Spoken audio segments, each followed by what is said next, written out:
Muitos recursos foram enviados a Nova Friburgo para sua recuperação após a tragédia de janeiro de 2011. Mas com o passar do tempo começaram os questionamentos a respeito da utilização desses recursos, já que nada havia sido feito. Então, no mesmo ano foi instaurada uma CPI para averiguar as denúncias de irregularidade. Remontamos aí ao ano de 2011, quando aconteceram aquelas chuvas que atingiram profundamente a estrutura da cidade. E eu observei que os editais, as publicações não estavam sendo realizadas adequadamente. Fiz vários requerimentos de informação que não foram respondidos e entrei com uma proposta de instalação de uma CPI, que teve resistência por 2 vezes aqui na Câmara, até que numa terceira tentativa, com aprovação e apoio da população, a Câmara unanimemente aprovou a instalação de uma CPI.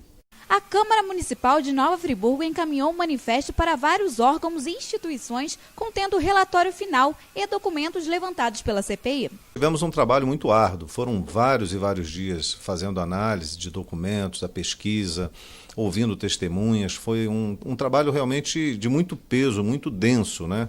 E descobrimos uma série de irregularidades. Tem gente que ainda não acredita no resultado da CPI, porque não aconteceu nada. Eu quero dizer aqui que não é verdade. A CPI ela teve um caráter extremamente sério, lícito, cuidadoso, analisou documentos, inúmeros documentos, e produziu um relatório, e depois ele foi votado. Então nós temos um relatório e o voto do relator. Ambos foram aprovados pela Câmara Municipal.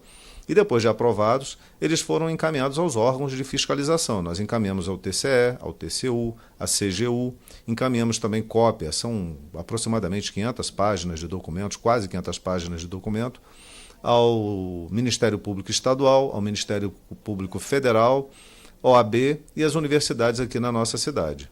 Na última terça-feira, com base nesses documentos, o Tribunal de Contas do Estado, o TCE, multou gestores daquela época. O ex-prefeito Demerval Barbosa Moreira Neto e a ex-presidente da Fundação Municipal de Saúde, Jamila.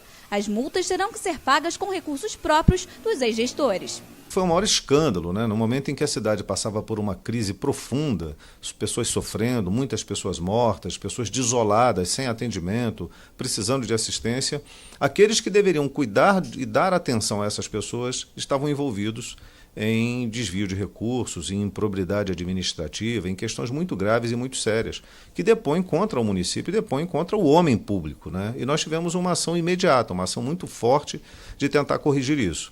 Cerca de 7 milhões de reais destinados à recuperação da cidade ainda não foram utilizados. E, enquanto isso, muitas obras de revitalização, entre outras situações, ainda não foram resolvidas. O prefeito esteve aqui recentemente na Câmara Municipal, nos disse das dificuldades que o município passa, mas revelou que ainda tem uma reserva de 7 milhões da época da tragédia que não foi utilizada, o que me causou uma enorme estranheza. Ou seja, voltamos ao fato de não ter a devida transparência no uso do dinheiro público. Se tem 7 milhões, por que não utilizou ainda para a retomada de construção de casas populares que estão paradas, por exemplo, na Granja Spinelli, para a feitura de muros de contenção em áreas de extrema necessidade, para pagamento de aluguel social para as pessoas que ainda não receberam? Você vê, é uma coisa muito séria. E os homens públicos têm que estar antenados com as necessidades do seu povo. Para isso fomos eleitos. Eu acho que a CPI foi um marco nessa cidade, o Tribunal de Contas tomou uma atitude extremamente correta e o Ministério Público, tanto federal quanto estadual, vão fazer também a sua parte. Em breve teremos notícias.